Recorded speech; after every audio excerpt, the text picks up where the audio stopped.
We've got a great guest tonight to cover it all. We can talk all things Sixers, and we might even fit in a little Eagles talk because we know that our guest, Keith Pompey, is such a huge Eagles fan.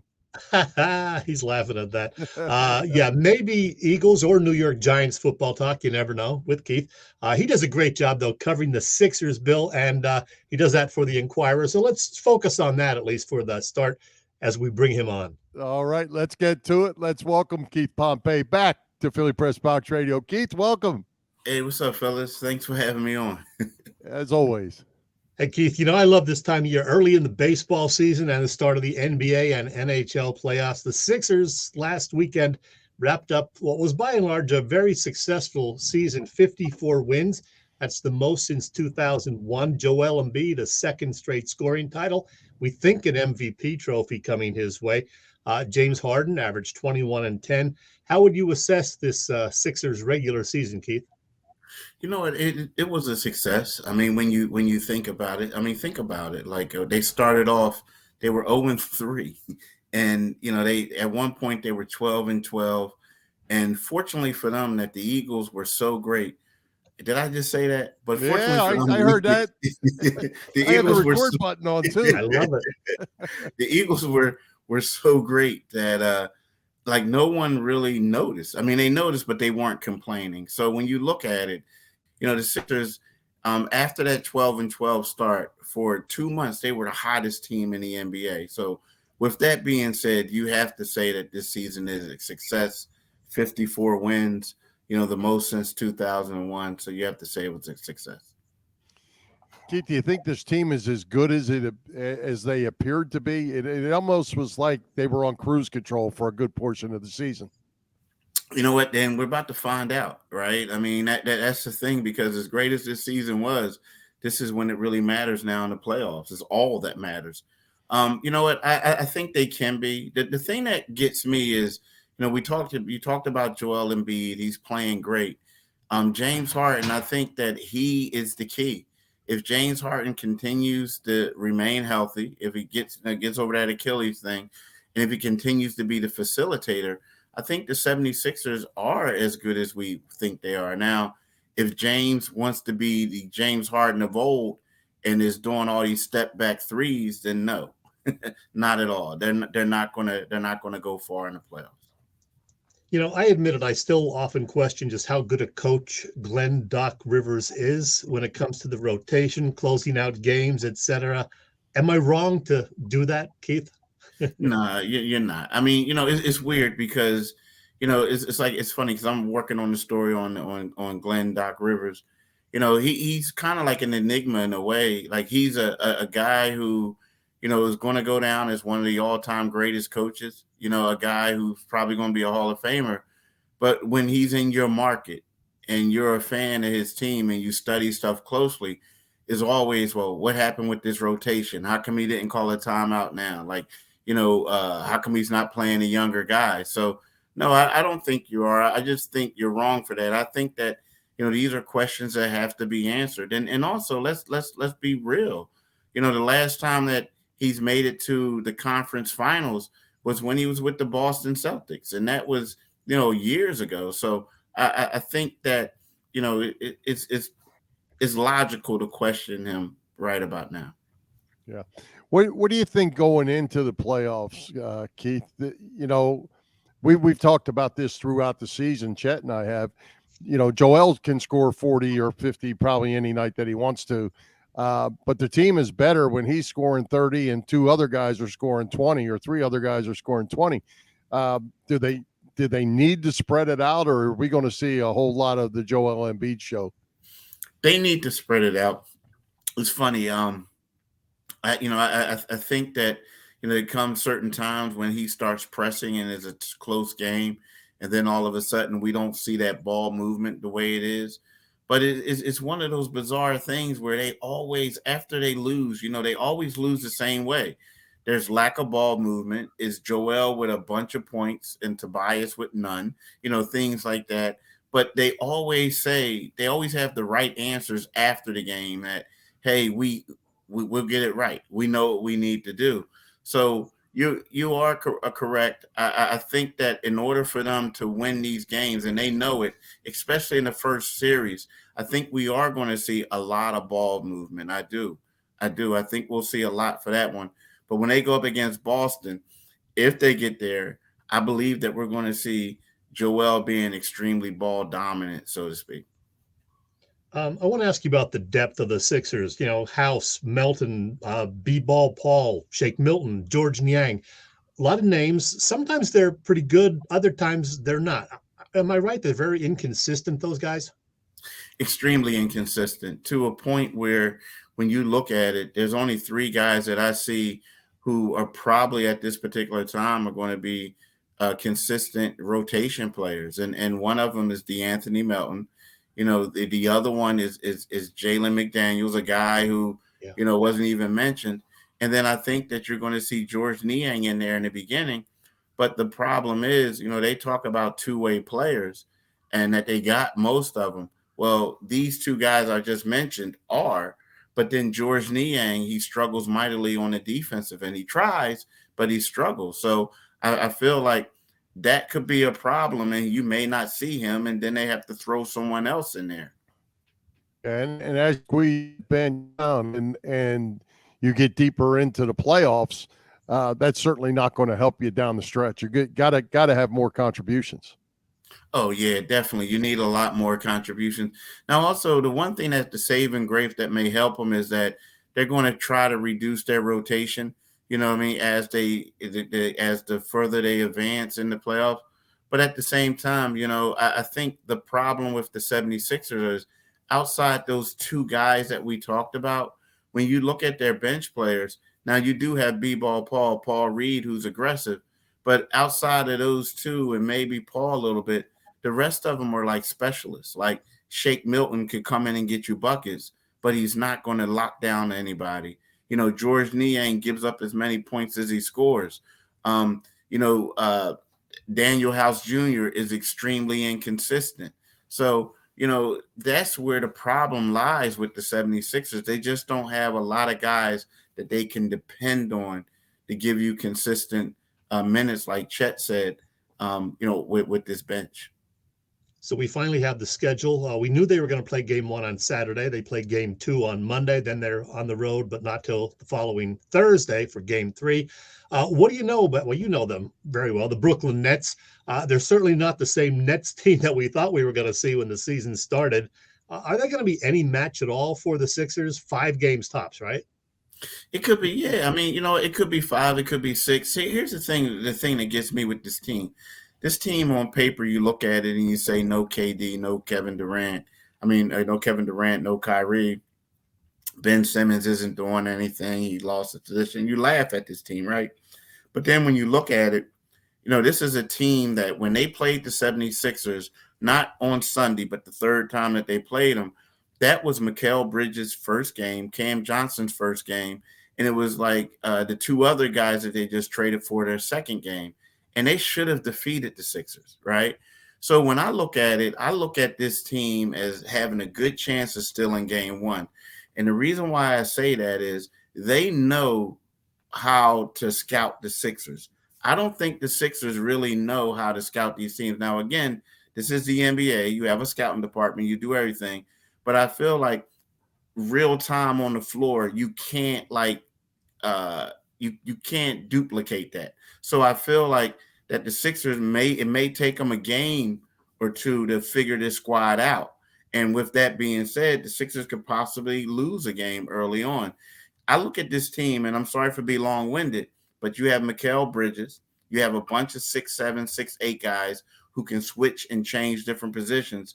And you have 6 or 7 guys who are legitimate three-point shooters.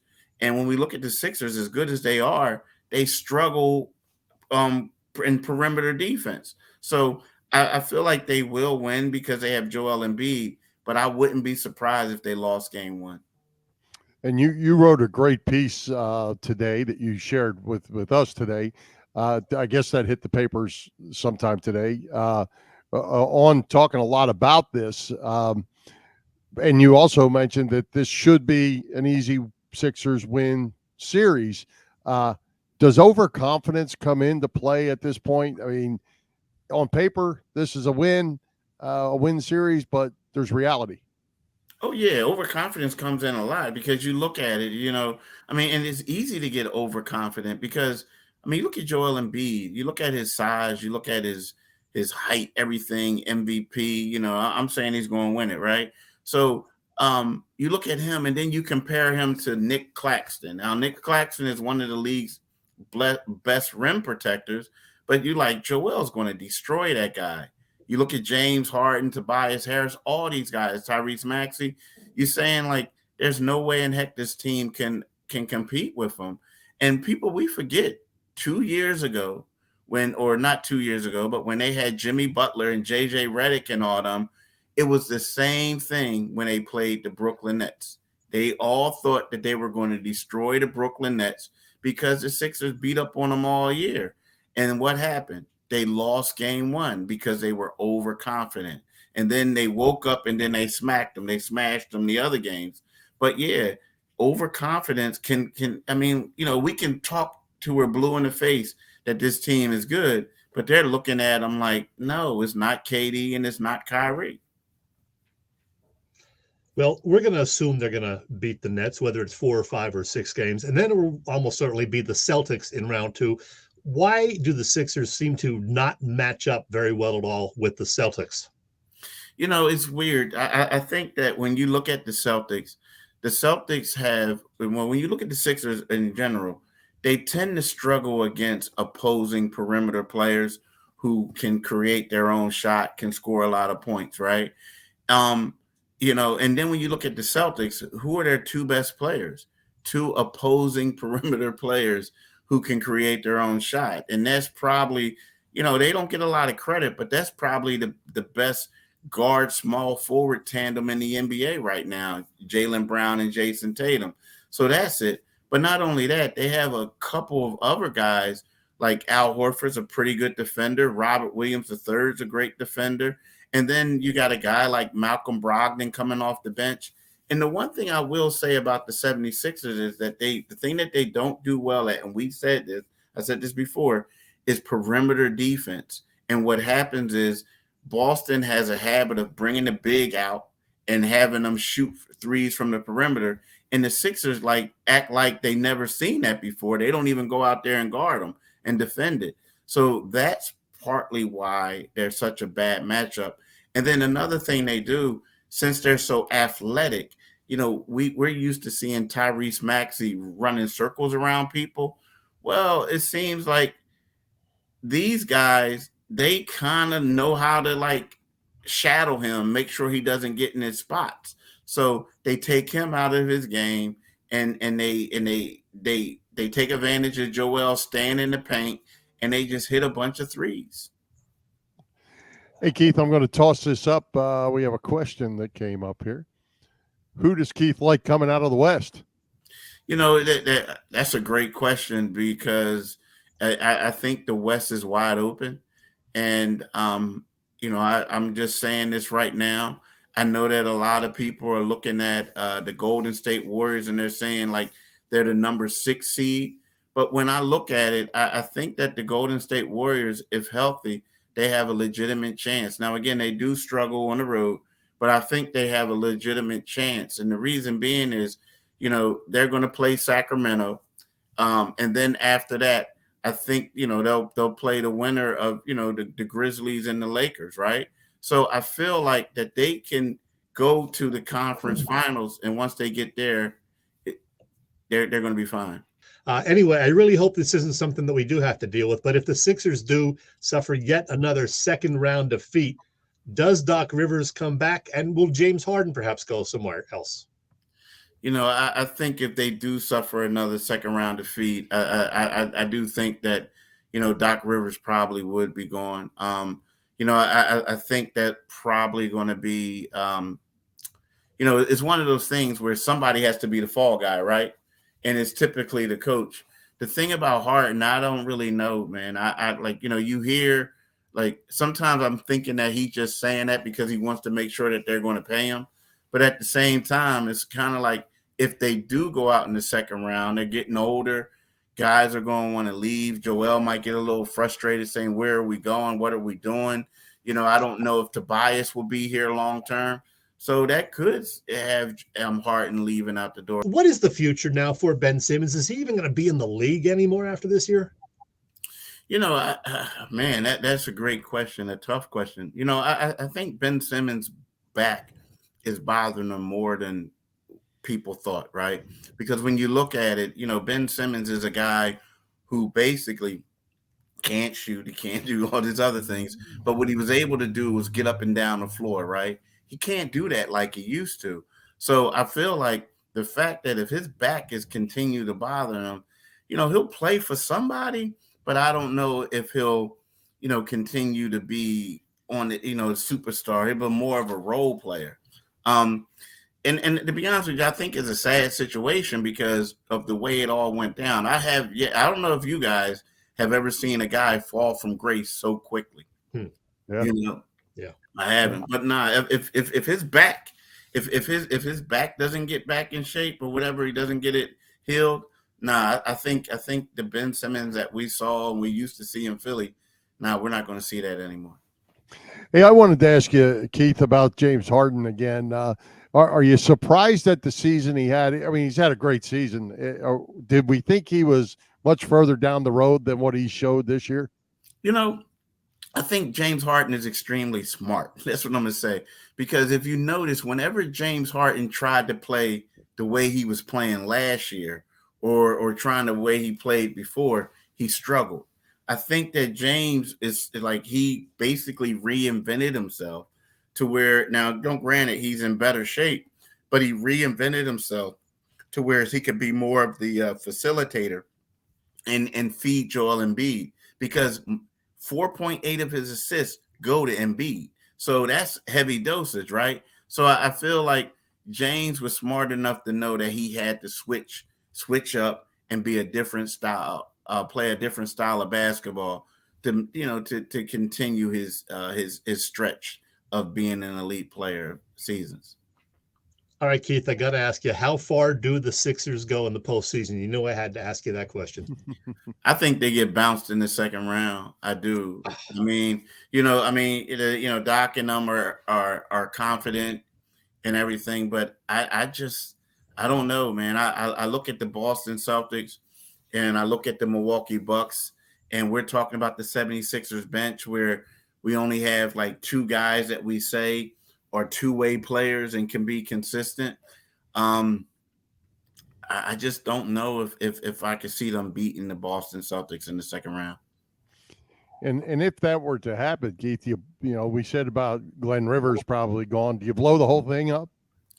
I think long and hard about it. I would, because we think about it. This will be 10 years for 10 years since the process started, right? This will be the 10th season. And the reason why they started the process was to get out of the second round. Yes, they had regular season success. However, you got James Harden, you got Joel Embiid, Tobias Harris, all these guys getting paid. You got Doc Rivers getting paid, Daryl Morey getting paid, and you still only got to the second round. So I think something has to change. Anything else, Bill? You got Chet just shaking his head over there, Keith. Well, hey, we can't let Keith go without talking about the Philadelphia Eagles and the Super Bowl. And what in the world is going on with those little New York football giants up there? Hey, I wish I could halfway throw a ball. I would get paid too. Nah, I don't know. Danny, I don't know. I didn't really understand it. But at the same time, when you look at it, you say to yourself, how many quality quarterbacks are there in the NFL, right? So if you get one, you may have to overpay him a little bit to keep him. But, I just hope for him and for me that he can continue to progress as opposed to just having one okay year to where he got a payday. Did I see today that Saquon says he's not signing the franchise tag and that's he's not going to say? Yeah. That's that'll be interesting. Yeah, I know, because if I had to do it, if I was to do it over again, I would tell the quarterback like, "Yo, man, Bye. And we're gonna pay Saquon. Yeah. All right. Well, Keith, before we let you go, you got something, Chet? No, I'm good. Let Keith go for the night. All right, Keith. Before we let you go, though, let everybody know where they can follow you on your social media and everything you got going on. Yeah, you can follow me on social media on Twitter and Instagram at Pompey on Sixers. You can also follow me on Inquirer.com. That's where you could follow my you can read my articles, and you can also pick up a Philadelphia Inquirer if you like. But yeah, Pompey on Sixers and Inquirer.com. And this is what Keith looked like before he had that big gray beard. Look at that. Yeah, my wife wished I looked like that now. Like, what are you doing? I'm like, babe, I like it. All right, Keith. All right, Keith. We appreciate it. Let's get back together again. Thanks for having me, y'all. Go Giants. Peace.